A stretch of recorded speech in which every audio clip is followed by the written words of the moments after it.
हमारी कॉन्स्टिट्यूशन बोलता है 39 ए बोलता है कि मुझे एडवोकेट मैं खुद इन पर्सन अपीयर हो पाऊँगा और स्टेट का ड्यूटी है जो कि वो एक एडवोकेट देगा। ये हमारी कॉन्स्टिट्यूशन बोलता है।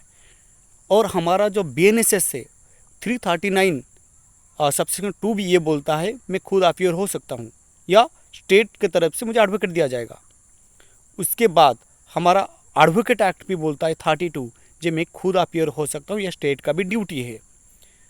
और हमारा जो उड़ीसा का GR मतलब जनरल रूल ये सर्कुलर ऑर्डर जो बुक होता है जो जुडिशरी के लिए यूज होता है उनकी जजेस के लिए वो उसी को यूज करते हैं। उन्हीं में भी लिखा हुआ है कि 65 रूल नंबर 65 और 4 में आप देखिएगा तो उसी में भी लिखा हुआ है कि मैं खुद भी अपीयर हो सकता हूँ। उसके बावजूद मुझे आज जिस प्रकार की व्यवहार से मुझे हमारा हॉनरेबल मजिस्ट्रेट अनुराग देहुरी ने मुझे जिस प्रकार की बोले, मैं अभी मेरा फियर अभी और बढ़ गया है कि उस कोर्ट में मुझे कैसे न्याय मिलेगा। क्योंकि जो मेरी छोटी सी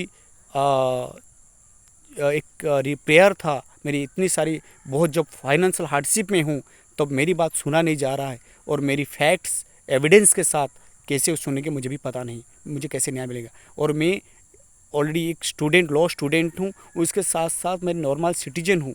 जो मेरे साथ ऐसे हो रहा है और उसके साथ मैं कोर्ट में मैं देखा हूँ कैसे एडवोकेट की व्यवहार कैसे होता है। कुछ एडवोकेट का मतलब आप जी मेरी जो सिस्टर के एडवोकेट वो तो जिस प्रकार की लैंग्वेज में बात है उनके पास कोई ह्यूमैनिटी है ही नहीं।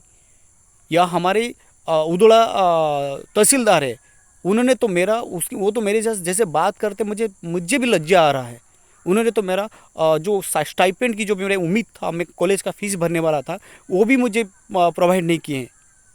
और जो RI तो प्रॉपर इंक्वायरी भी करते नहीं हैं। हमारे सब कलेक्टर ऑफिस तो मैं एंट्री भी नहीं कर पाता हूँ। हमारे जो डिस्ट्रिक्ट कलेक्टर हैं मयूरभंज का वो तो सुनने वाला है नहीं। उनको तो हम जो प्रोटेस्ट कर रहे तो आए, हमको हमारे पास आए तक नहीं। आज तो क्या हो रहा है। और जितने भी मैं ग्रीवेंस जो जन सुनानी का जो एक होता है पोर्टल होता है उड़ीसा गवर्नमेंट का, अब मैं नवीन पंडे के टाइम था, आज भी मैंने वो अपील किया तब भी वहाँ पर नहीं, कोई नो रिजल्ट। और आपकी जो CPSC में है ऐसे कुछ है जो सेंट्रल का है, उन्हीं में भी मैंने बहुत बार ये किया, फिर भी वहाँ पर रिजल्ट। प्राइम मिनिस्टर के साथ साथ मैं प्रेसिडेंट को भी मैंने रिक्वेस्ट किया, तब भी आज तक मेरे कोई एक रेमेडीज मिला नहीं। और इस देश में मुझे अभी जैसे फील हो रहा है न्याय बचा नहीं। क्योंकि जो मैं होमलेस हो गया, एक शॉर्ट्स में था और बक्सर ही पहना था, तो मैं जब रात में जाकर मेरे पास पैसा नहीं था और मेरी एक क्लाइंट ने मुझे मदद किए जाने के लिए। और मुझे यहाँ पर उदड़ा IIC जब मैंने FIR दिया सर मैं होमलेस हूँ, मेरे से ऐसा हुआ है, तो उन्होंने मुझे लॉ क्या बोलता है, एक IIC मुझे पूछ रहे हैं लॉ क्या बोलता है। और वहाँ का जो पूर्णिमा मैडम हैं वो आयो है, उन्होंने तो मेरे साथ जैसे बदतमीज किए। तो आप लॉ करते हो तो आप क्रिमिनल जैसे क्रिमिनल करने में क्राइम करने में एक्सपर्ट हो। और उसके साथ साथ हमारे मैंने बोला सर मैम मुझे ये अनकंफर्टेबल हो रहा हूँ, इससे एनवायरमेंट में मैं बात नहीं कर पाऊंगा, आप मुझे थोड़ा सा मैं पर्सनल आपको मैं अपना स्टेटमेंट दूँ।